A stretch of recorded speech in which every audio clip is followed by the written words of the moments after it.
Hello and welcome to संकल्प पथ IAS. दोस्तों, आप सभी का स्वागत है हमारे चैनल पे। हम जो लेक्चर कवर कर रहे हैं इकोनॉमी में, जिसमें कि अभी तक हम पिलर 1D2 तक कंप्लीट कर चुके हैं। ठीक है, मुंडाल सर का द्वारा प्रोवाइड किया हुआ हैंडआउट हम कवर कर रहे हैं। अभी जो हमको पिलर 1D3 कवर करने वाले हैं हम, फाइनेंशियल इंक्लूजन। ये हमारा कंप्लीट होता ही हमारा जो पिलर 1 है वो कंप्लीट हो जाएगा। ठीक है, बाकी कुछ भी आपको डाउट हो प्लीज़ कमेंट सेक्शन में पूछिए। हमारे टेलीग्राम चैनल संकल्प पथ आईएएस को आप ज्वाइन कर सकते हैं फॉर मोर अपडेट्स। इस वीडियो को भी लाइक शेयर कीजिए, टेलीग्राम चैनल पे भी ज्वाइन हो जाइए और इस चैनल को भी ज़रूर से सब्सक्राइब कीजिए गाइस। ठीक है, इससे वाला पहला लेक्चर हमने पिलर 1D2 तक कंप्लीट कर लिया है। आपने नहीं देखा है तो प्लीज़ जाके उसको देख लीजिए। अभी हम पिलर 1D3 को बात करने वाले हैं, जिसमें कि अभी हम फाइनेंशियल इंक्लूजन को देखने वाले हैं। देखो यार, फाइनेंशियल इंक्लूजन जो है ना, बहुत मतलब समझो ब्रॉड टर्म है। फाइनेंशियल इंक्लूजन का सिंपल सा आप एक मतलब ये समझो कि जो गांव से गांव वाला एरिया है ना, वहाँ के लोग भी इतने ज़्यादा मतलब पढ़े लिखे हो जाएं कि वो banking sector, investment sector, loan, pension, इन सब में जो है उनकी रुचि हो जाए। इन सब में वो अपना टाइम दे के मतलब आ जाएं, समझो। वो हो गया आपका फाइनेंशियल इंक्लूजन। तो इन्हीं पे हम कुछ सरकार के स्कीम्स हैं ताकि कैसे हम हर एक आदमी को ये फैसिलिटीज़ का एक्सेस करवा सकें।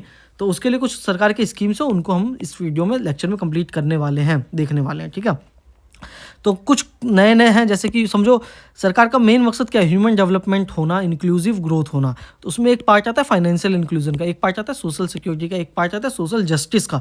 फाइनेंशियल इंक्लूजन में बैंक का सेविंग अकाउंट खुलवाना, इन्वेस्टमेंट करवाना, लोन वगैरह देना, पेंशन और इंश्योरेंस सेक्टर भी देना, उनको इंश्योरेंस भी देना।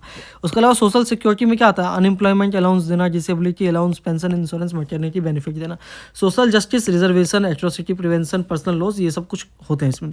फाइनेंशियल इंक्लूजन मैंने बता दिया कि एक्सेस करवाना बैंकिंग सेक्टर का, इन्वेस्टमेंट सेक्टर का, पेंशन का, हर एक आदमी को, गांव से गांव के तबके को, गरीब से गरीब व्यक्ति को भी, वो हो गया आपका फाइनेंशियल इंक्लूजन। तो सरकार क्या चाहती है कि लेस कैश इकोनॉमी प्रमोट हो। हमने पिलर 1A1 में देखा था, एक होता है कैशलेस इकोनॉमी। कैशलेस इकोनॉमी मतलब जिसमें 1 रुपये भी कैश खर्च ना करना पड़े, सारा का सारा डिजिटल हो जाए। तो यार उसमें खतरा भी है, मान के चलो कुछ जो है सर्वर हैक हो जाए या कुछ ऐसा न्यूक्लियर बम से उन्हीं सबको हमला कर दिया जाए तो अपना डिजिटली सब कुछ खत्म ही हो जाएगा। तब तो मतलब समझ लो अफरा तफरी का माहौल हो जाएगा। इसलिए हमको लेस कैश इकोनॉमी की तरफ बढ़ना चाहिए, मतलब कि कैश का उपयोग कम करना चाहिए, डिजिटली बढ़ना चाहिए, ना कि पूरा का पूरा कैश को ख़त्म ही कर देना चाहिए। ठीक है, सोशल सिक्योरिटी मैंने बता दिया कि सरकार द्वारा हर एक सिटीजन को जो कि इल है, हैंडीकैप्ड है, उन सबको कुछ असिस्टेंट प्रोवाइड करना, वो सोशल सिक्योरिटी में आता है। सोशल जस्टिस, वेल्थ का जो डिस्ट्रीब्यूशन है, अपॉर्चुनिटीज़ का जो डिस्ट्रीब्यूशन है, वो सोसाइटी में समान रूप से हो, वो गया सोशल जस्टिस। ठीक, अब हमने देखा था कि फाइनेंशियल इंक्लूजन में बैंक अकाउंट्स का मतलब बहुत बड़ा हाथ है, जो कि सरकार ने नेशनलाइजेशन किया था बैंक्स का 1955, 69, 80 सब में। ठीक है, उसके बाद DICGC एक्ट लाया गया था, एक तरह से बैंकिंग सेक्टर में इंश्योरेंस ये प्रोवाइड करता था। उसके बाद सरकार एक लेके आई थी लीड बैंक स्कीम 1969 में। इस लीड बैंक स्कीम का ये मतलब था कि हर एक जो बैंक है उसको एक लीड बैंक का दर्जा दिया जाए डिस्ट्रिक्ट में। उसका काम ये होगा कि वो उस एरिया में सर्विस एरिया अप्रोच के तहत, मतलब कि कैसे जो है वो कोऑर्डिनेशन किया जा सके गवर्नमेंट, बैंक्स, NBFCs के बीच में, ताकि ज़्यादा से ज़्यादा लोग बैंकिंग सेक्टर, फाइनेंशियल सेक्टर से जुड़ जाएँ।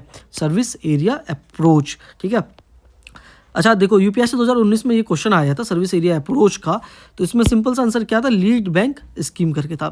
ऐसा सर ने पहले इंट्रोड्यूस नहीं किया था उसके UPSC के बाद, क्योंकि देखो यार कुछ क्वेश्चंस इकोनॉमी में आपको आएंगे जो आप नहीं कर पाओगे, 100% जो नहीं कर पाओगे, तो आपको उसके पीछे भागना भी नहीं है। मान के चलो 20 क्वेश्चन आता है ना, तो आपका जो टारगेट होना चाहिए कि 10 से 12 क्वेश्चन तो 100% सही हो ही हो। ठीक है, बाकी और भी सब्जेक्ट्स हैं, तो आपको बिल्कुल ये नहीं करना कि 20 क्वेश्चन है तो 20 के 20 सही हो पाएंगे, तो भाई वो तो नहीं हो पाएगा।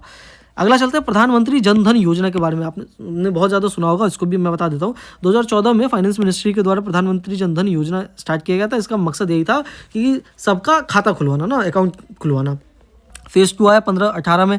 इसमें ओवरड्राफ्ट की भी फैसिलिटीज़ मिलती है, डायरेक्ट बैंक बेनिफिट ट्रांसफ़र की भी फैसिलिटी भी। ओवरड्राफ्ट मैंने बताया था आपको, ओवरड्राफ्ट क्या होता है कि सरकार जो है आपको कुछ रुपए का ओवरड्राफ्ट देती है इस बैंक अकाउंट में। मान के चलो 20,000 रुपये का, अगर आपके अकाउंट से एक भी रुपये नहीं है तो आप 20,000 तक का एक्स्ट्रा एक तरह से क्रेडिट आप उठा सकते हो। फिर आपको सीधी सी बात है कि इंटरेस्ट के तौर पे आपको फिर वो पैसा वापस भी करना होगा इंटरेस्ट के साथ साथ। इसका बेनिफिट क्या था प्रधानमंत्री जन धन योजना का? कि भाई 10 साल से ऊपर वाला कोई भी व्यक्ति खुलवा सकता है।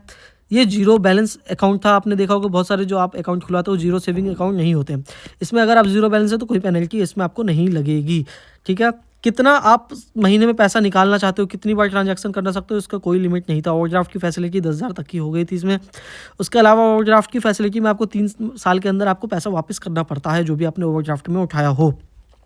हर एक जो जनधन अकाउंट है उसमें फ्री एक्सीडेंट इंश्योरेंस मिलता है 1,00,000 रुपए तक का। उसके अलावा ये पैसा कौन देता है इंश्योरेंस का प्रीमियम, वो एनपीसीआई ही देती है। वो भी उसमें उन्होंने लगा रखा है टर्म्स कंडीशन की आपको रुपए कार्ड दिया जाएगा, आपको हर एक 90 दिन के अंदर जो है उस रुपए कार्ड का एक ना एक बार यूज़ करना पड़ेगा, उनको मिलेगा ये बेनिफिट, ठीक है।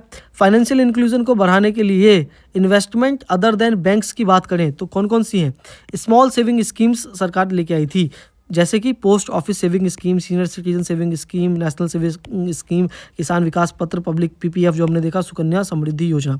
अच्छा, इसमें ना कोविड के समय पे जनधन योजना में सरकार ने 500-500 रुपये महीना दिया था, तो जिसके भी अकाउंट में समझो उस समय पैसा वापस आया होगा अकाउंट में, वो समझ लेना जनधन योजना था। पीएम गरीब कल्याण योजना, ठीक है। 20 करोड़ वुमेन्स को दिया गया था, 3 महीने के लिए ऐसा करके दिया गया था, ठीक है। चलते हैं आगे। तो इसका पैसा कहाँ जाता है यार, हमने देखा कि इनका जो पैसा है ना वो नेशनल स्मॉल सेविंग फंड में जाता है, ठीक है। उसके बाद यहाँ से इनको यूनियन गवर्नमेंट को मिल जाता है, उसका हमको इतना ज़्यादा इंपॉर्टेंट नहीं है देखना। फिर इंटरेस्ट रेट कितना मिलेगा वो डिसाइड किया जाता है by the finance ministry on the quarterly basis, जो भी आप स्मॉल सेविंग स्कीम्स में पैसा अगर आप लगाते हो तो, ठीक है। 2023 में सरकार लेके आई महिला सम्मान बचत पत्र स्मॉल सेविंग स्कीम है। इसमें क्या था कि आप मैक्सिमम 2 लाख रुपए पर वुमेन या गर्ल डिपॉजिट करोगे, उसके बाद आपको उस पर इंटरेस्ट 7.5% का मिलेगा, ठीक है। उसके अलावा सीनियर सिटीजन्स के लिए भी लेके आया था कि कितना ज़्यादा डिपॉजिट कर सकते हैं, अप टू 30 लाख तक का सीनियर सिटीजन सेविंग स्कीम, जो कि मान के चलो जिन्होंने किसी भी स्कीम में इनरोल नहीं कर रखा वो अप टू 30 लाख रुपए तक का उसमें डिपॉजिट कर सकते हैं, कुछ इंटरेस्ट रेट उसको मिलेगा उन पर। सुकन्या समृद्धि योजना एक इंपॉर्टेंट था, इसको हम सब एक बार देख लेते हैं। देखो इसमें क्या होता है कि जो पेरेंट्स होते हैं वो एक तरह का एफडी टाइप का अकाउंट होता है, फिक्स डिपॉजिट टाइप का, वो खुलवा लेते हैं। बच्चे की उम्र अगर 0 से 10 साल है उसी के बीच में उनको एनुअली समझो 250 रुपये से लेकर 1.5 लाख रुपए तक का उसमें जमा करवाना पड़ता है टिल दी एज ऑफ 14, 14 साल तक की जब तक हो गई है। उसके बाद जब वो हो जाती है तो उसमें ओरिजिनल जो भी इंटरेस्ट रेट होता है, मान के चलो 9.91 मतलब 9.1% था, अभी समझो प्रेजेंट में 8.5% मिला, टैक्स फ्री इनकम पे इस पे लगता है। तो जब बच्चा जो है 18 साल 21 साल की उम्र में हो जाता है तो वो चाहे तो उस पैसे को मतलब बाहर भी निकाल सकता है, विड्रॉ भी कर सकता है, या चाहे तो रहने भी दे सकता है। इसका एक ये भी टारगेट था कि मान के चलो 21 साल का इसमें एज दिया गया ताकि मतलब 21 साल से पहले जो है बच्चे की शादी ना करवाई जा सके, तो इनडायरेक्टली चाइल्ड मैरिजेस को भी प्रिवेंट किया जाए। इसमें क्या एक डॉटर पे आप एक ही ऐसा स्कीम खुलवा सकते हो, 2 स्कीम नहीं खुलवा सकते, ठीक है। मैक्सिमम 2 डॉटर्स को इनरोल कर सकते हो आप इसमें। एक था 5 star village scheme, 5 star village scheme ministry of communication द्वारा लाया गया था, जिसमें कि पोस्ट ऑफिसेज जो है वो स्प्रेड करेंगी अवेयरनेस ज़्यादा से ज़्यादा गाँव में, ताकि लोग स्मॉल सेविंग स्कीम्स में मतलब ले सकें स्मॉल सेविंग स्कीम्स को, ठीक है। संपूर्ण बीमा ग्राम योजना भी एक मिनिस्ट्री ऑफ कम्युनिकेशन के द्वारा लाया गया था। इसमें मतलब हर एक डिस्ट्रिक्ट में एक विलेज को आइडेंटिफाई किया गया था, जिसके हर एक हाउस होल्ड में मिनिमम एक तो रूरल पोस्टल लाइफ इंश्योरेंस उनको बेचना ही था, तो वो हो गया संपूर्ण बीमा ग्राम योजना। एक था मॉडल इंश्योरेंस विलेज जो प्रपोज किया गया था IRDA के द्वारा, जो कि रेगुलेटरी है, ठीक है, इंश्योरेंस सेक्टर की। तो उसमें यह था कि इंश्योरेंस का कवरेज दिया जाएगा हर एक गाँव के वासी को, मतलब life insurance, health insurance, family crop insurance का, ठीक है। तो सरकार ये सब कुछ लेके आती रहती है ताकि फाइनेंशियल इंक्लूजन को बढ़ाया जा सके। चिट फंड हमने पहले भी देखा था, फिर से आपको बता दूं, चिट फंड एक तरह का कलेक्टिव इन्वेस्टमेंट स्कीम्स होता है जिसमें कुछ लोग मिलकर पैसा जमा करवाते हैं, ठीक है। इसमें भी बहुत सारे स्कैम्स सामने आते हैं, लेकिन इसमें एक रेगुलेटर होता है जिसको कि चिट फंड को रेगुलेट करता है। हमने अपने पिलर 1C में देखा था, तो ये भी एक तरह का कॉन्ट्रैक्ट होता है, ठीक है। अगर कुछ इसमें स्कैम्स होने के ज़्यादा चांसेस होते हैं क्योंकि प्रॉपर सुपरविजन्स वगैरह नहीं होते हैं। आपने multi layer marketing, Ponzi scheme, pyramid schemes के बारे में देखा होगा ना। पिरामिड स्कीम की आप कुछ रुपए मतलब पैसे दो, उसके बाद अपने नीचे 2 आदमी को जोड़ो, वो अपने नीचे आदमियों को जोड़ेंगे, कुछ करके जो होता है, ऐसे जो स्कैम्स वाले स्कीम सामने आते हैं, ठीक है, ये कोलैप्स हो जाता है बाद में जाके। क्यों? क्योंकि नए इन्वेस्टर्स इसमें जुड़ते नहीं रहते हैं, तो पैसा ऊपर आना जो है कम हो जाता है, समझो, क्योंकि एक तरह का फ्रॉड बिजनेस ये चलता है। तो सरकार ने इन सारे रेगुलेटेड अनरेगुलेटेड डिपॉजिट एक्ट सबको बैन कर रखा है, ठीक है। तो आपको ये ध्यान रखना है कि कभी भी आप किसी भी स्कीम्स वगैरह में डिपॉजिट करो तो वो रेगुलेटेड होने चाहिए किसी ना किसी द्वारा, RBI द्वारा, सेबी द्वारा, IRDAI या PFRDA, मतलब किसी ने इनमें से किसी के द्वारा रेगुलेटेड होने चाहिए, उन्हीं में ही आपको पैसे जो है लगाने हैं। ऐसे आपको ये मल्टी लेवल मार्केटिंग वाले में इन सब में पैसा आपको नहीं लगाना है। तो आप शिकायत कर सकते हो, 50 करोड़ तक का पेनल्टी भी इनके ऊपर लगेगा, 10 साल तक का जेल भी इनको हो सकता है कुछ, अगर ये फ्रॉड वगैरह करते हैं तो। उसके बाद एक टर्म होता है रीफाइनेंस। रीफाइनेंस ऐसा समझो कि बैंक वाले जो है उन्होंने किसानों को कुछ लोन दिया, उसके बाद एक और कुछ किसान से आ गए, उन्होंने कहा कि भाई हमको भी आप लोन दो, बैंक वाले के पास पैसा नहीं है लोन देने का। तो बैंक वाले क्या कर सकते हैं, जो बाकी जो उन्होंने किसानों को लोन दिया था उसके जो लोन के पेपर्स हैं वो प्लेज कर सकते हैं NBFCs को, जैसे कि नाबार्ड को, और नाबार्ड जो है वो उसके ऊपर बॉन्ड वगैरह इशू कर सकता है। बॉन्ड वगैरह से पैसे आएंगे, वो बैंक को देगा, बैंक जो है फिर उन किसानों को पैसा वापस दे सकते हैं। तो ये टर्म क्या हो गया, रीफाइनेंस। ठीक है, रीफाइनेंस एक टर्म आपको ध्यान रखना है। उसके अलावा एक क्रेडिट गारंटी स्कीम्स होती है जो सरकार एक तरह से करती है, जिसमें बोरोवर जो है वो डिफ़ॉल्ट कर जाता है, तो जो बैंक या NBFC का पैसा है वो क्रेडिट गारंटियर जो है वो चुकाता है। मान के चलो गवर्नमेंट क्रेडिट गारंटियर बनता है किसानों को लोन देने में, तो किसान अगर लोन नहीं चुका पाए तो सरकार जो है वो उसका पैसा लोन का चुकाएगी, वो हो गया सरकार, हो गया क्रेडिट गारंटियर। ठीक है, ऐसे ही कुछ संस्थाएं हैं, ठीक है, क्रेडिट गारंटियर की, सरकारी NCGTC, ठीक है, ये सब आपके हो गए। उसके अलावा credit guarantee fund for education loan के लिए भी क्रेडिट गारंटी सरकार देती है। मान के चलो किसी स्टूडेंट को लोन चाहिए, अप टू 10 लाख रुपए तक का उसको लोन मिल सकता है, वो भी विदाउट कोलेट्रल। ठीक है, लेकिन अगर तो बच्चा को नौकरी नहीं लगती है, वो लोन के अमाउंट नहीं चुका पाता है, तो बैंक को क्या लॉस होगा, नहीं होगा, क्योंकि सरकार ने क्रेडिट गारंटी ले रखा है। तो उसको पैसा कौन चुकाएगा, सरकार ही की ही कंपनी है NCGTC, ये उसको पैसा वापस करवाएगी। ठीक है, ताकि मतलब स्टूडेंट्स को लोन मिल सके, सरकार का मेन मकसद ये है। उसके अलावा MSME के बारे में बात करते हैं। MSME का फुल फॉर्म क्या होता है, micro small medium enterprises. MSME 2006 में ये लाया गया था, 2006 में एक्ट के तहत इसको लाया गया। MSME का अगर हम क्लासिफिकेशन देखें प्रेजेंट का, पहले का क्या था वो हमको नहीं देखना है, प्रेजेंट का क्लासिफिकेशन देखें तो माइक्रो सेक्टर उनको हम कहेंगे जिनमें इन्वेस्टमेंट, ऐसे कंपनीज जिनका में इन्वेस्टमेंट लेस देन 1 करोड़ रुपए रहा हो, जिसका टर्नओवर 5 करोड़ से कम रहा हो, उसको हम कहेंगे माइक्रो सेक्टर।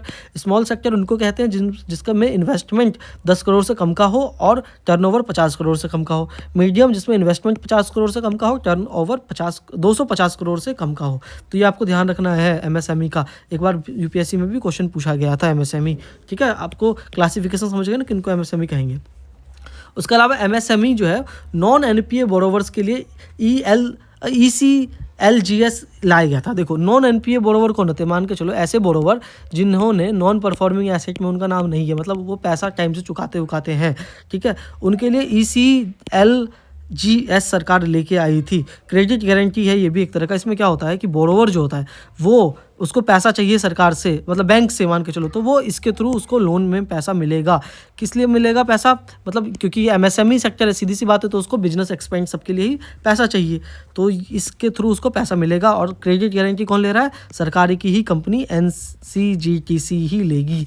जो NPA वाले होते हैं MSME उनको भी सरकार गारंटी लेती है, CGTMSE जो कंपनी है वो लेती है इसकी गारंटी। ठीक है, तो कोरोना के समय पे जो है ऐसे बहुत सारे कंपनीज थी जो कि NPA के अंदर आ गई थी, जो अपना लोन नहीं चुका पाई थी, तो भाई उनको तो बैंक लोन दे नहीं रहा था, तो सरकार ने क्रेडिट गारंटी ली उनकी, और फिर बैंक्स वालों ने उनको जो है वो लोन दिया। ठीक है, उसके बाद ये 2.0 आया, इतना सब ध्यान नहीं है कि सरकार ने कुछ अमाउंट बढ़ाया होगा। उसके बाद है सब ऑर्डिनेट कैप्ट। देखो अब वो जैसे कि मैंने बताया, कोई भी बेनिफिशरी है जिसका कि NPA वाली कैटेगरी में है, ठीक है, तो उसको सब ऑर्डिनेट लोन मिलेगा अप टू 75 लाख रुपीज़ तक का, ताकि वो अपने बिजनेस को रिवाइव कर पाए। अगर नहीं कर मतलब पैसा चुका पाएगी तो कौन पैसा देगा, सरकार देगी। CGTMSE जो सरकारी कंपनी है वो पैसा देगी, क्योंकि उसने क्रेडिट गारंटी ले रखा है। अब आप सोचोगे यार कि यार ये क्रेडिट गारंटी क्यों ले रहे हैं, अगर ये नहीं चुका पा रहे हैं तो सरकार क्रेडिट गारंटी क्यों ले रही है, सर इसमें तो टैक्स पेयर की मनी का नुकसान है। तो बिल्कुल है भाई, लेकिन आप खुद सोचो ना कि अगर जो है सरकार क्रेडिट गारंटी ना ले तो बैंक्स वाले तो इनको लोन देंगे ही नहीं, तो इनका जो भी स्कोप होगा रिवाइव होने का तो वो नहीं रहेगा। देखो सरकार का मकसद ये नहीं होता है कि कंपनी बंद हो जाए, सरकार तो ये चाहती है कि कंपनीज खुली रहें और ज़्यादा से ज़्यादा खुले, ताकि रोजगार बढ़े, GDP बढ़े ना। सरकार का मेन मकसद ये होता है, इस वजह से सरकार को क्रेडिट गारंटी भी लेना पड़ता है। तो इसमें देखा गया ज़्यादातर चुका भी देते हैं, तो मतलब ओवरऑल फ़ायदा ही होता है इकोनॉमी में अपना। उसके अलावा एमएसएमई का फास्टर लोन अप्रूवल हो जाए, तो उसके लिए कुछ डिजिटल फुटप्रिंट नाम से लाया गया ना एमएसएमई के लिए, ताकि लोन का अप्रूवल जो है उनका जल्दी से जल्दी हो जाए। तो अब इसमें आप देखोगे कि मान के चलो जो गाँव वाले एमएसएमईज़ हैं, ठीक है, उनका तो कोई ऐसा कंपनी का बैलेंस शीट वगैरह होता नहीं है, तो उसके लिए उनका जो यूपीआई का जो ट्रांजैक्शन है उसको भी आप दिखा के लोन ले सकते हो, ठीक है, उसमें भी अप्रूव हो जाएगा। मैंने बताया क्रेडिट गारंटी एमएसएमई के लिए मैन्युफैक्चरिंग सेक्टर में, तो इसमें क्या है कि एमएसएमई वाले को ना कुछ गारंटी फीस देना पड़ता है, ठीक है, और वो गारंटी का जो फीस है वो जाता है इसके पास सेल्फ फाइनेंसिंग गारंटी फंडिंग में, और वहाँ से उसको सरकार जो है क्रेडिट गारंटी देती है, ठीक है। मतलब मिनिमम जैसे 100 करोड़ तक का उसको लोन चाहिए विदाउट कोलेट्रल, मशीन परचेज करने के लिए, तो फिर वहाँ से उसको बैंक वाले दे देते हैं लोन को, ठीक है। अब हम आते हैं मुद्रा पे। मुद्रा स्कीम 2015 में लाया गया था, ठीक है। ये एक तरह का एनबीएफसी है, नॉन डिपॉजिट टेकिंग एनबीएफसी, जिसको जो है सिडबी की एक सब्सिडरी है, ठीक है, 100% ऑन्ड बाय सिडबी। तो इसमें क्या होता है मुद्रा स्कीम में? मुद्रा स्कीम समझो एक तरह का लोन अमाउंट है जो कि दिया जाता है बैंक के द्वारा में। अब समझो कि आरबीआई शॉर्टफॉल, आरबीआई जो पीएसएल का कोटा होता है, सिडबी होता है, गवर्नमेंट बजट होता है, इन सब से जो भी पैसा आएगा बैंक के पास, ठीक है, वो वाला जो लोन का पैसा है वो बैंक वाले किसको देंगे? माइक्रो एंटरप्राइजेस को देंगे, ठीक है, वो उनको लोन देंगे ताकि वही अपना बिजनेस वो अच्छे से एक्सपेंड कर पाए। तो वो था मुद्रा, ठीक है, मुद्रा नाम से सरकार लेके आई थी, micro unit development and refinance agency नाम से, ठीक। तो इसमें सरकार जो है ना, पता है, देखो इसमें डिवाइड कर रखा सरकार ने, एक तो शिशु, किशोर, तरुण। अगर तो शिशु लोन मिला है तो अप टू 50,000 तक का, किशोर मिला 50,000 से लेकर 5 लाख तक का, तरुण 5 लाख से लेकर 20 लाख तक का इसमें लोन दिया जाता है। साथ में सरकार इसमें मुद्रा का रुपए डेबिट कार्ड भी देती है, ठीक है। इसमें होता क्या है समझो, अब एक हमको समझ लेना फिक्स कैपिटल। आपको ये पता चल गया कि मुद्रा लोन जो है बैंक अकाउंट द्वारा दिया जाता है। अब इसमें क्या होता है, एक नया बैंक अकाउंट खुला जाएगा, मतलब उस एमएसएमई वाले कंपनी का नया बैंक अकाउंट खुलाया जाएगा, उसमें वो पैसा आ जाएगा। तो अगर तो उसको फिक्स्ड कैपिटल परचेज करना है, यानी कि ज़मीन खरीदना है, मशीन्स वगैरह खरीदना है, मतलब ऐसे चीज़ें जो कि 1 साल से ज़्यादा उसके लिए उपयोगी हैं, तो उसके लिए तो वो डायरेक्ट चेक वेक के थ्रू पैसा दे सकता है, ठीक है। दूसरा, अगर वर्किंग कैपिटल के लिए पैसा चाहिए, यानी कि रॉ मटेरियल के लिए पैसा चाहिए, ऐसे कैपिटल जिसको मतलब 1 साल से कम के लिए ही जो चलने वाला है उसके लिए पैसा चाहिए, तो डेबिट कार्ड इशू किया जाता है, मुद्रा डेबिट कार्ड बैंक द्वारा प्रोवाइड किया जाता है, जिसमें कि आप जो है उसमें से पैसा ले सकते हो, ठीक है। एक क्वेश्चन आया था यूपीएससी 2016 में, प्रधानमंत्री मुद्रा योजना का एम क्या है? Bringing the small entrepreneur into former financial system, providing loan to poor farmers for cultivating, providing pension, funding the voluntary organisation involved in skill development and employment generation. तो इसमें से देखो आप सीधे सीधे कट्टस भी कर सकते हो। हमने देखा क्या ये पेंशन के लिए था? नहीं। लोन पुअर फार्मर्स के लिए था? नहीं। Funding the voluntary organisation involve in skill development या एम्प्लॉयमेंट जनरेशन? नहीं। मतलब ये था स्मॉल एंटरप्रेन्योर्स के लिए जो कि फॉर्मल फाइनेंशियल सिस्टम में आना चाहते हैं, यानी कि उनको बिजनेस एक्सपेंड करना है उसके लिए। दूसरा क्वेश्चन देख लीजिए एक बार, फाइंड रॉन्ग फॉर पीएम मुद्रा योजना CAPF 2024 में पूछा गया। तो इसमें गलत स्टेटमेंट क्या 2014 में लॉन्च हुआ है? क्या ग्रांट करता है लोन अप टू 15 लाख का income generating manufacturing trading sector, इन सब के लिए? Under this scheme only term loan requirement can be met, not working capital requirement. There is no insistence on collateral of the sanction of the loan. इनमें से आपको क्या लग रहा है कौन सा स्टेटमेंट सही होगा? पहले तो यार काट आप देखो, एलिमिनेशन कीजिए। इसमें क्या पूछा है? रॉन्ग स्टेटमेंट पूछा गया। क्या ये 2015 में लॉन्च किया गया था पीएम मुद्रा? अभी हमने देखा 2015 में लॉन्च किया गया, तो स्टेटमेंट क्या होगा? सही हो गया। लेकिन हमको क्या देखना है? Wrong statement. तो यहाँ तो हम इसको क्या कर देते हैं? कटस कर देते हैं, ठीक है। उसके अलावा जो है अपना यहाँ पे एलिमिनेशन में देखें तो ऑप्शन बी, अच्छा सीधे आंसर बता रखा है ना यहाँ पे, ठीक है। इसमें से कोई एक आंसर है यहाँ पे। अब देखो अगला वाला स्टेटमेंट क्या कह रहा है कि ग्रांट होगा लोन अप टू 15 लाख रुपए, लेकिन हम देखें पहले तो था 10 लाख रुपए और फिर आ गया बजट 2024 में 20 लाख रुपए का, ठीक है। तो ये स्टेटमेंट क्या हो गया? गलत हो गया। तो ये गलत हो गया तो यानी कि अपना वाला यहाँ पर स्टेटमेंट ये वाला करेक्ट आंसर हो गया। दूसरा वाला था कि तीसरा वाला स्टेटमेंट लिखा, under this scheme only term loan requirement can be meet, not the working capital. अभी हमने देखा था कि वर्किंग कैपिटल वाला भी जो था वो रिक्वायरमेंट इसमें मीट हो रहा था, क्योंकि डेबिट कार्ड प्रोवाइड कर रहा है ना मुद्रा लोन। तो ये वाला स्टेटमेंट भी इसमें क्या गलत है। लेकिन क्या यार, तीनों में से तो चारों में से कोई एक ही आंसर हो सकता है, मतलब देखा जाए तो ये भी आंसर सही था इसमें। तो ऐसे आपको इकोनॉमी में मिल जाएंगे जो आपको लगेगा दो आंसर सही है। तो इन दोनों में से आप कोई भी लगाते तो आंसर आपका सही होता, बाकी ये तो गलत हो गया, ठीक है। उसके अलावा स्टैंड अप इंडिया स्कीम लाया गया था 2016 में। स्टैंड अप इंडिया स्कीम क्या था, इसमें यह था कि मतलब हर एक स्केड्यूल्ड कमर्शियल बैंक की जो ब्रांच है वो देगी green field loan between 10 lakh से लेके 1 करोड़ तक का, किसको, SC ST या एक वुमेन एंटरप्रेन्योर को 7 साल के लिए। वो था स्टैंड अप इंडिया स्कीम 2016 में लाया गया था। अच्छा देख रहे हो गाइज, हमको ना ये भी पता रखना पड़ रहा है कि कितने रुपए का लोन दिया गया था, कितना एज था, कितने साल तक के लिए। तो अब UPSC फैक्ट बहुत ज़्यादा पूछता है, तो कुछ इंपॉर्टेंट स्कीम्स के आपको फैक्ट्स याद रखने पड़ेंगे, ठीक है। आप चाहे तो वीडियो पॉज करके नोट्स बना सकते हो, जो भी मैं आपको समझा रहा हूँ। अब आपको मन में क्वेश्चन आएगा कि ग्रीन फील्ड क्या होता है, ब्राउन फील्ड क्या होता है। यार ग्रीन फील्ड मतलब कोई चीज़ जो बिल्कुल जीरो से स्टार्ट हो रहा है, ब्राउन फील्ड यानी जो एग्जिस्टिंग को हम एक्सपेंड करें, हो गया ब्राउन फील्ड। तो अगर बिजनेस पॉइंट ऑफ व्यू से बात करें तो स्टार्ट करें नया बिजनेस फ्रॉम जीरो से, तो इसी को मिलता है यहाँ पे स्टैंड अप इंडिया स्कीम 2016 के तहत पैसा, ठीक है। ये स्कीम का जो मतलब टाइमलाइन है वो 31 मार्च 2025 तक का ही है। एक इसमें मार्जिन मनी नाम से एक टर्म है। मार्जिन मनी एक ऐसा अमाउंट होता है जो कि बिजनेसमैन को ना खुद से अरेंज करना पड़ता है ताकि बिजनेस को स्टार्ट कर सके। मतलब सारा पैसा आप 100% लोन में नहीं मिलेगा आपको किसी कोई बिजनेस स्टार्ट करने के लिए। आपको कम से कम 15% जो है अमाउंट आपको पहले से अरेंज करना पड़ेगा। मतलब मान के चलो आपका बिजनेस स्टार्ट करो जिसमें कि 100 लाख रुपये का खर्चा है, तो आपको 15 लाख रुपये खुद से पहले अरेंज करना पड़ेगा। उसके बेसिस पे आपको 85 लाख रुपये का लोन मिल सकता है, ठीक है, सरकार आपको लोन दे देगी। उसके बाद सेल्फ हेल्प ग्रुप के बारे में बात करें। सेल्फ हेल्प ग्रुप समझो एक तरह का सरकार मतलब बैंक जो है ना लोन पैसा देती है ग्रुप को, ना कि किसी इंडिविजुअल को। अब वो जो ग्रुप है, कुछ लोगों का ग्रुप है, वो चाहे तो आपस में इंटरनल लोन दे सकता है एक दूसरे को, या मिलके कोई एक बिजनेस स्टार्ट कर सकते हैं, ठीक है। तो इसमें ईच मेंबर जो है वो जॉइंटली लाइबल होता है दूसरे मेंबर्स के लोन के लिए। इसका मेन मकसद पता ये नहीं है कि मतलब आप जो व्यक्ति पैसा नहीं जमा कर पाए तो उसके ऊपर कानूनी कार्रवाई होगी, ये नहीं। इसमें सामाजिक प्रेशर उस पर बनाया जाता है कि भाई तुमने पैसा लिया तो पैसा वापस करो, ठीक है। तो ये एक इनफॉर्मल ग्रुप होता है, बिटवीन 10 से 20 लोकल पीपल लोग मिलके कंबाइन करके बनाते हैं इसको ना। टू स्टार्ट समझो ना, अगरबत्ती की उनको फैक्ट्री लगानी है, सुई धागा की फैक्ट्री लगानी है, मतलब छोटा मोटा व्यापार लगाना है, उसके लिए जो है 10,000 रुपये तक का उनको लोन में पैसा मिल जाएगा सेल्फ हेल्प ग्रुप को, ठीक है। PM गरीब कल्याण योजना के तहत वुमेन सेल्फ हेल्प ग्रुप को अप टू 20 लाख तक का कोलेट्रल फ्री लोन जो है वो मिल जाएगा, ठीक है। सरकार लेके आई थी आत्मनिर्भर योजना के तहत। एक क्वेश्चन 2023 में पूछा गया था, the self help group programme was initially initiated by State Bank of India by providing micro credit to the financial deprived people.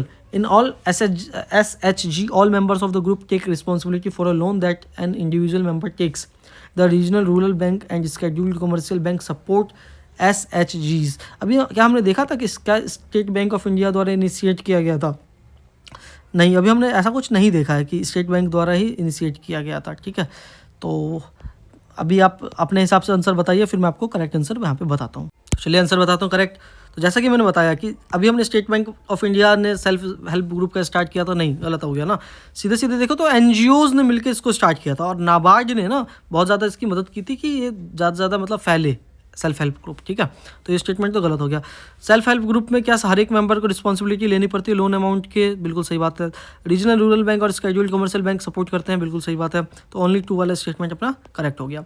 चलिए अब अगला चलते हैं, अगला स्कीम देखते हैं, PM street vendor Atmanirbhar Nidhi scheme. ये स्ट्रीट वेंडर्स के लिए नाम से ही जैसा कि पता चल पा रहा है, मान के चलो स्ट्रीट वेंडर है, उसको कि लोन का अमाउंट चाहिए 10,000 रुपये तक का, तो उसको क्या करना पड़ेगा, प्रिंसिपल प्लस इंटरेस्ट रुपये जमा करवाने पड़ेंगे।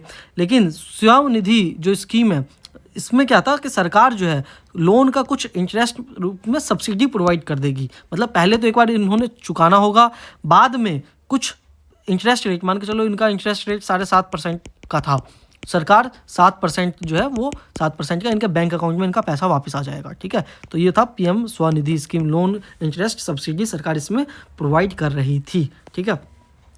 तो लोन इंटरेस्ट जो है देख रहे हो यहाँ पे 7.5% अगर वेंडर दे रहा था तो 7% का जो है सब्सिडी मिल जाएगा इनके बैंक अकाउंट में, ठीक है। तो ये स्कीम से इनको ये फ़ायदा हो जाता है।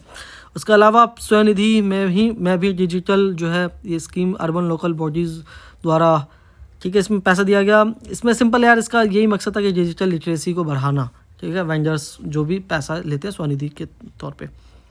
उसके अलावा देखो किसी भी लोन अगर MSME इंडस्ट्रीज़ को हमने देखा था क्या मुद्रा स्कीम के तहत दिया जाता था।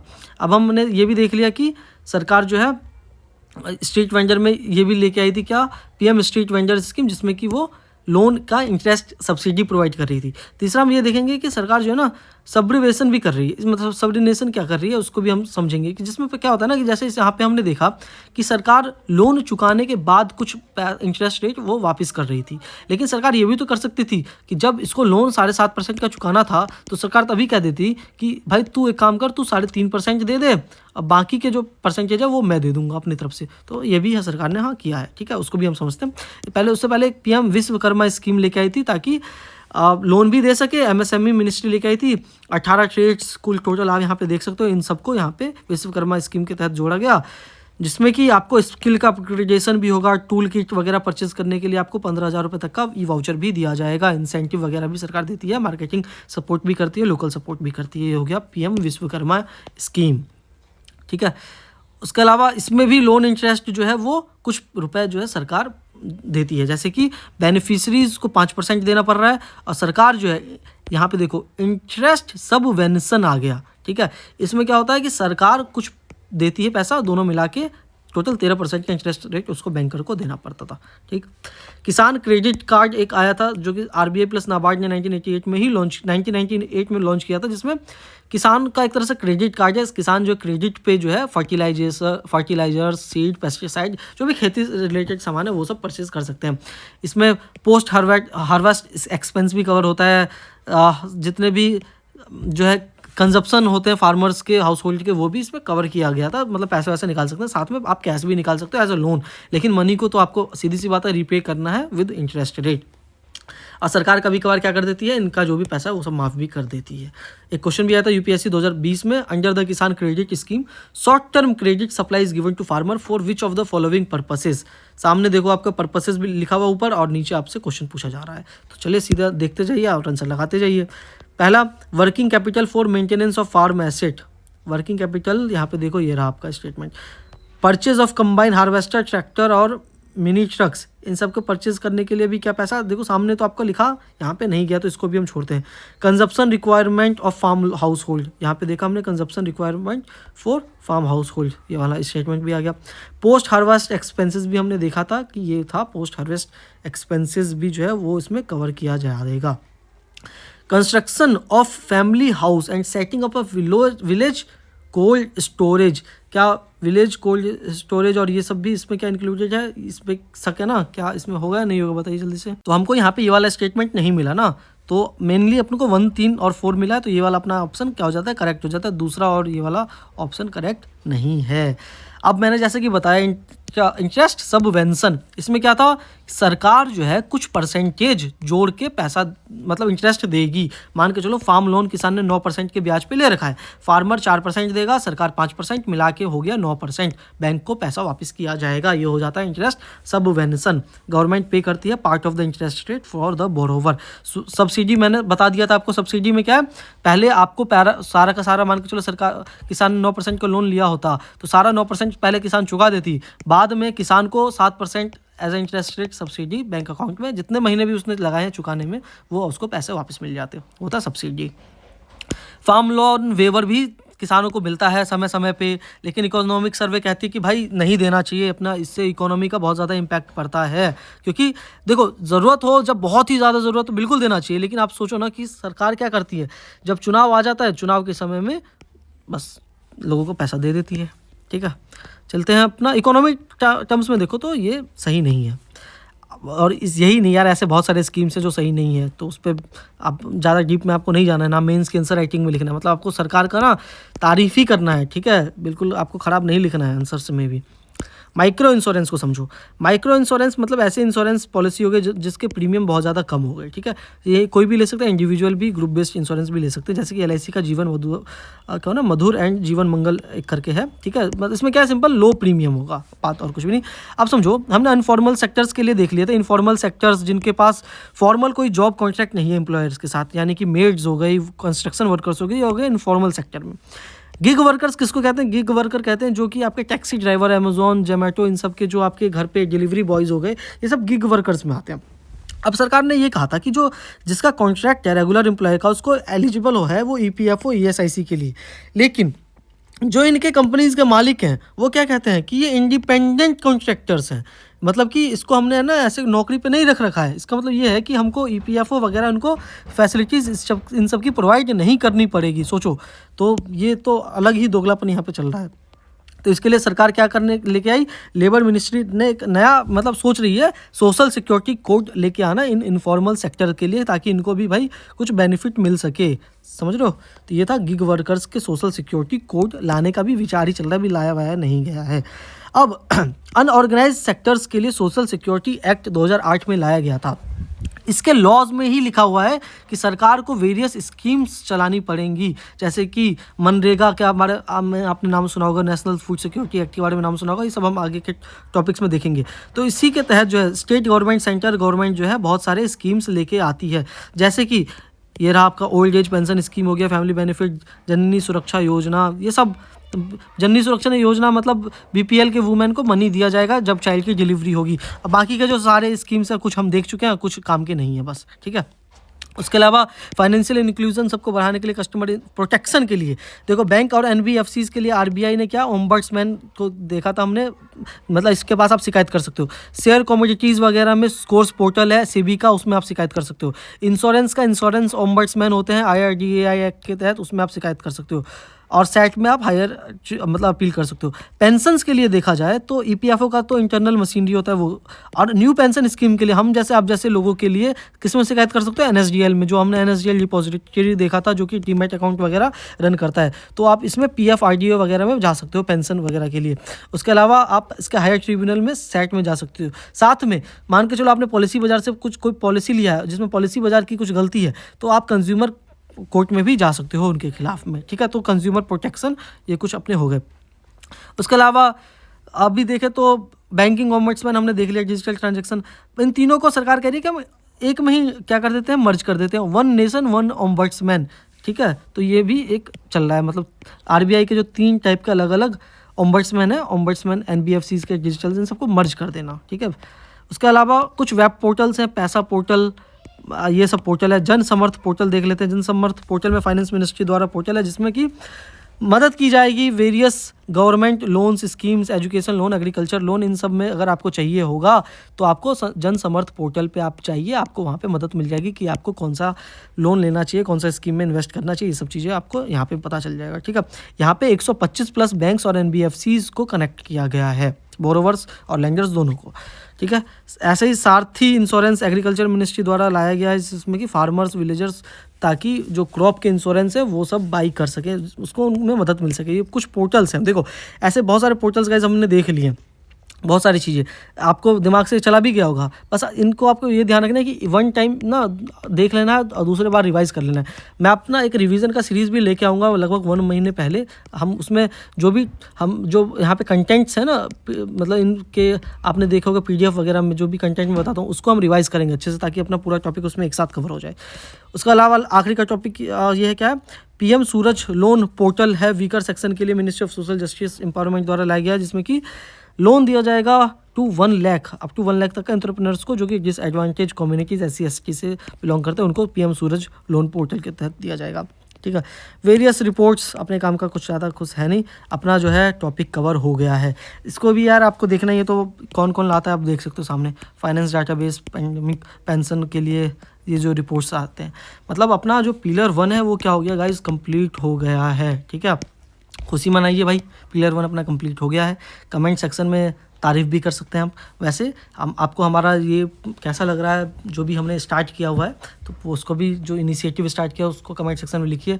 कोई सजेशन देना चाहे सजेशन दीजिए, डाउट कमेंट सेक्शन में पूछ सकते हैं। हमारे टेलीग्राम चैनल संकल्प पथ IAS को ज्वाइन कीजिए, ठीक है। मेरे को पता है बहुत से कम लोग बच्चे जो है अभी लास्ट में पहुँचे होंगे, जो पहुँचे होंगे भाई बहुत बहुत बधाई आपको, ठीक है। बाकी हम MCQ प्रैक्टिस, क्वेश्चंस प्रैक्टिस भी करेंगे, ठीक है। उसके लिए भी आप हमारे चैनल में जुड़े रहिए, चैनल को सब्सक्राइब कीजिए, लाइक एंड शेयर कीजिए वीडियो को। मिलते हैं अपने अगले वीडियो में, पिलर 2 को स्टार्ट करेंगे हम, ठीक है। मिलते हैं अपने अगले वीडियो में, तब तक के लिए बहुत बहुत धन्यवाद।